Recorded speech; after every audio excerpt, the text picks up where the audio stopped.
Hello, welcome to all of you. In last lecture, we discussed the definition of ecology and what is mean by ecology. आज आपण इकॉलॉजीचं दुसरं lecture घेणार आहोत, ज्यामध्ये significance of ecology definition and what are the different two main types or factors present in ecology. ठीक है, तर first of all we discuss significance of ecology definition. Last lecture मध्ये आपण इकॉलॉजीची डेफिनेशन बघितली. Ecology means interrelationship between non-living and living organisms in a environment. ठीक आहे, तर actually ही जी definition आहे इकॉलॉजीची, ती कोणता रोल प्ले करते किंवा त्याचं सिग्निफिकन्स काय आहे, का बरं इकॉलॉजीची स्टडी आपण करतोय. इकॉलॉजीची स्टडी केल्यामुळे आपल्याला काय समजणार आहे. ठीक आहे, सो वन बाय वन आपण सिग्निफिकन्स डिस्कस करू. First significance is ecology definition emphasizes a purely scientific discipline which aims to understand the relationship between organism and their environment.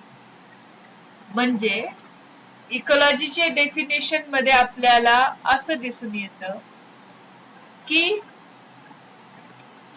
Organisms एकमेकांसोबत इंटर रिलेशनशिप कसं शो करतात आणि त्या relationship मुळे आपल्याला जो काही सायंटिफिक डाटा मिळतोय हे बघण्यासाठी इकॉलॉजी इम्पॉर्टंट आहे. Next significance of ecology definition is ecology definition is only understandable in the light of evolution. बघा, you know what is mean by evolution. Evolution म्हणजे हजारो वर्षांपूर्वी अर्थवर कोणताही लिव्हिंग ऑर्गॅनिझम नव्हता, पण असे काही एन्व्हायरमेंट मध्ये चेंज होत गेले. ठीक आहे, डिसेंट चेंज होत गेले. त्याच्यानंतर फर्स्ट लिव्हिंग ऑर्गॅनिझम फॉर्म झाला. त्यामध्ये काही काळ गेल्यानंतर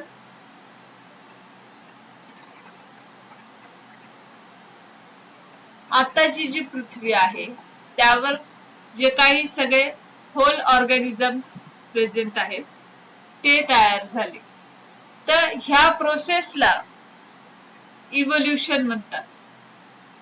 ठीक आहे, gradual descent change in the life form. Life कशी तयार झाली हे आपल्याला इकॉलॉजीच्या डेफिनेशनची जर स्टडी केली आपण तर समजून येतं. म्हणजे एखाद्या ऑर्गॅनिझमचं इव्होल्यूशन कसं आहे, आधी तो कसा होता, अँसेस्टर त्याचे कोण होते, पूर्वज कोण होते, ओके, याची स्टडी इकॉलॉजी मध्ये आपण जे काही इंटर रिलेशनशिप बघणार आहोत नॉन लिव्हिंग लिव्हिंग ऑर्गॅनिझम्सचं, किंवा ज्या काही म्युच्युअलिझम कमेन्सलिझम ह्या ज्या कन्सेप्ट आहेत ऑर्गॅनिझम लिव्हिंग ऑर्गॅनिझमशी एकमेकांना ते कसे को रिलेटेड आहेत, याचीच स्टडी इव्होल्यूशनची स्टडी करताना मदत होते. ठीक है. Next significance is ecology definition explain the fact that natural selection will favor those genes which are passed on to future generation even if these genes any cause a reduction in the species population size. म्हणजे काय तर ज्या वेळेस आपण ecology detail मध्ये study करणार आहोत तेव्हा नॅचरल सिलेक्शन म्हणून एक कन्सेप्ट तुम्हाला स्टडी करायची आहे. नॅचरल सिलेक्शन म्हणजे काय तर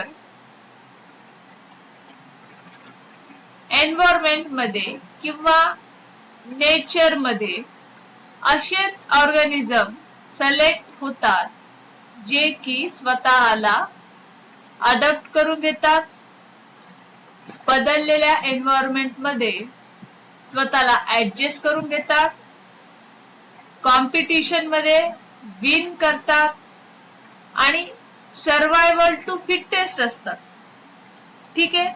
मग हे जे काही नॅचरली सिलेक्टेड ऑर्गॅनिझम्स असतील तेच पुढे रिप्रोडक्शन करतील आणि जे काही त्यांचे नॅचरली सिलेक्टेड जीन्स आहेत पॅरेंट्स टू ऑफस्प्रिंगला पास केले जाते, फ्युचर जनरेशनला ते पास होतील. सो पॉप्युलेशन साईज कशी आहे एखाद्या ऑर्गॅनिझमची ती आपल्याला इकॉलॉजी मधून समजून येईल. Next, the huge biodiversity is the result of millions of years of evolution and ecology definition helps to control, to understand the significance of conservation and pollution control strategy. दोन वेगळे वेगळे पॉइंट्स आहेत पण ते एकत्र झाले. तर इव्होल्युशन मध्ये आपल्याला स्टडी करताना इकॉलॉजीचा खूप मोठा फायदा असतो किंवा इकॉलॉजी वरून आपल्याला समजतं की या अर्थच्या एन्व्हायरमेंट मध्ये बायोडायव्हर्सिटी कशी आहे, प्लांट्सची बायोडायव्हर्सिटी कशी आहे, एनिमल्सची बायोडायव्हर्सिटी कशी आहे, एनिमल्स मध्ये युनिसेल्युलर पासून मल्टीसेल्युलर ऑर्गॅनिझम्स कसे झालेले आहेत. ठीक आहे. ही जी स्टडी आहे ती इव्होल्युशन मध्ये करताना आपल्याला इकॉलॉजीचा खूप मोठा फायदा होतो. आता दुसरा जो पॉइंट होता की इकॉलॉजी आपल्याला पोल्युशन बद्दल काय कंट्रोल स्ट्रॅटेजीज ठेवायच्या हे सुद्धा समजून सांगण्यात मदत होते इकॉलॉजीची.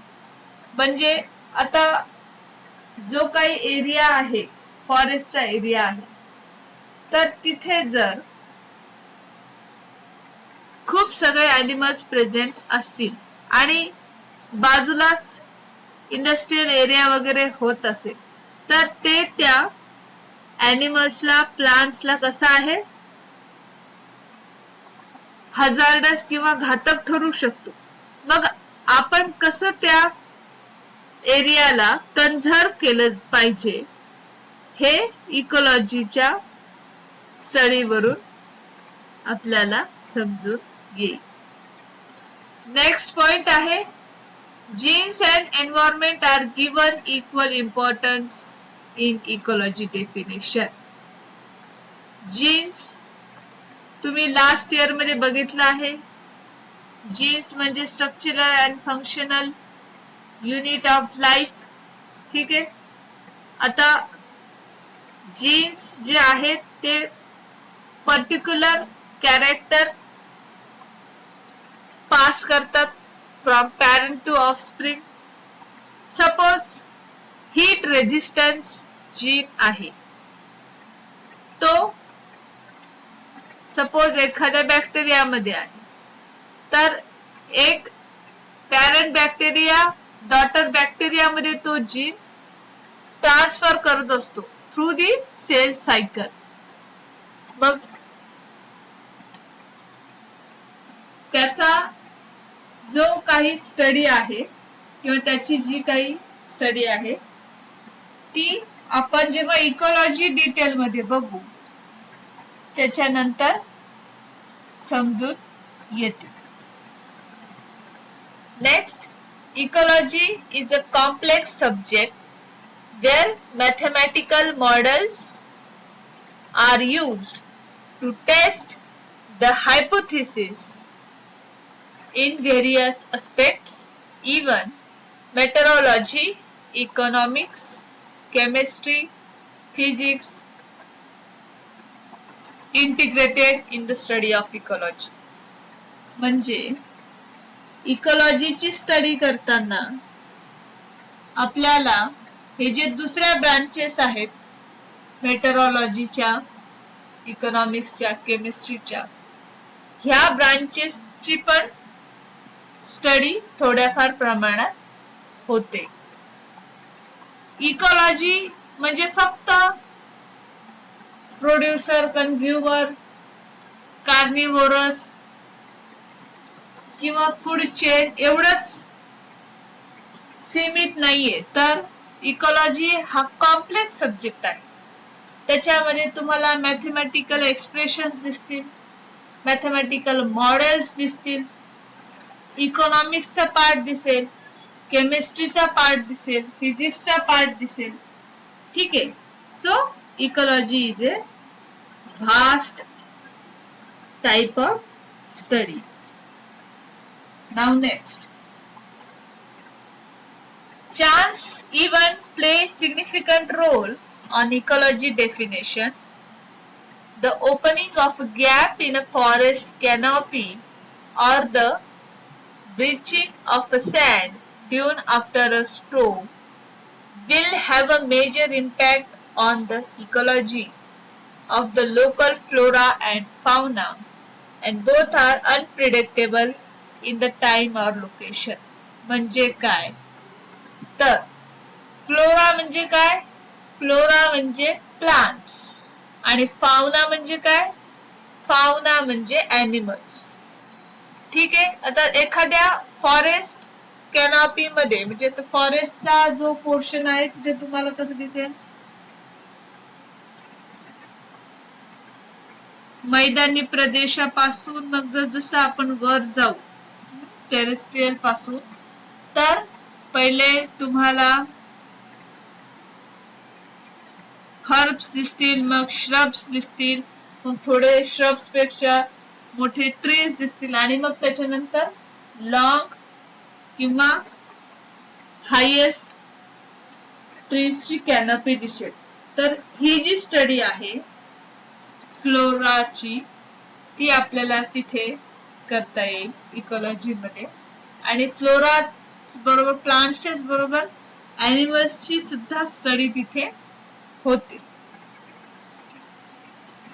एन्व्हायरमेंट, एन्व्हायरमेंट आपण म्हणतोय की एन्व्हायरमेंट ही जी कन्सेप्ट आहे ही कशापासून बनलेली आहे किंवा कशाला आपण एन्व्हायरमेंट म्हणतो, तर environment is referred to as the sum total of all the physical and biotic conditions which influence the organism in terms of survival and reproduction. ठीक आहे. एन्व्हायरमेंट मध्ये फिजिकल फॅक्टर्स येतात, बायोटिक कंपोनंट्स येतात म्हणजे Biotique organisms येतात आणि हे physical factors आणि बायोटिक कंडिशन्स यांच्यामध्ये जी काही देवाणघेवाण होते, जी काही सर्वायवल किंवा रिप्रोडक्शनची प्रोसिजर होतीये बायोटिक ऑर्गॅनिझम्स पासून, पण त्याला कारणीभूत कोण आहे? फिजिकल फॅक्टर्स आहे. या पूर्ण समला एन्व्हायरमेंट असं आपण म्हणतो. So the rotation of the earth around the sun and tilts of its axis causes annual variations. ठीक आहे, आपण म्हणतोय की अर्थ मध्ये साधारणपणे तीन प्रकारचे सीझन्स दिसतात, अॅन्युअल रोटेशन दिसतात. विंटर, समर, रेनी. कशामुळे आहे? तर तुम्हाला माहितीये अर्थ ही सन भोवती फिरत असते, रोटेट करत असते, पण ती टिल्ट होऊन रोटेट करत असते, म्हणजे थोडी कललेली असते. 23 डिग्रीच्या कोन मध्ये आपली पृथ्वी जी आहे ती थोडी कललेली असते, एकदम स्ट्रेट होऊन ती काही सन भोवती फिरत नसते, थोडीशी क्रॉस मध्ये कललेली असून मग ती सूर्याभोवती फिरत असते. आणि ह्या तिच्या रोटेशन मुळेच काय होतं तर अर्थवर अॅन्युअल व्हेरिएशन्स आपल्याला दिसतात. उन्हाळा, हिवाळा, पावसाळा असे ऋतू आपल्याला बघायला मिळतात. The annual variations include the intensity and duration of temperature which causes different seasons. मग टेम्परेचर तिथे क्रिएट होते काही पोर्शन मध्ये किंवा काही भागांमध्ये टेम्परेचर कमी दिसून येतं, काही भागांमध्ये टेम्परेचर जास्त दिसून येतं. पोलार रिजनला टेम्परेचर -डिग्री मध्ये दिसतं, तर इक्वेटरला टेम्परेचर हाय डिग्री मध्ये दिसतं. So these variations are caused by the rotation of earth and the physical factors present on the earth. So different biomes present आहेत अर्थवर, like a forest, desert, rainforest, tundra. ठीक आहे, polar region मध्ये हे जे काही आहे ते काय आहे? बायोम्स आहे, different types. Now moving towards the next topic, that is factors of environmental definition. Environmental definition मध्ये कोणकोणते फॅक्टर्स रिस्पॉन्सिबल आहेत?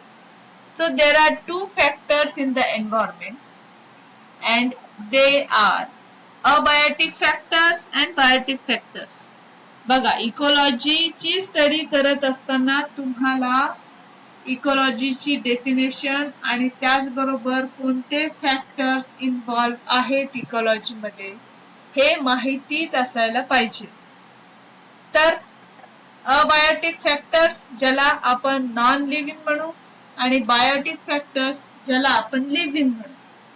तर अबायोटिक फॅक्टर्स कोणते आहेत?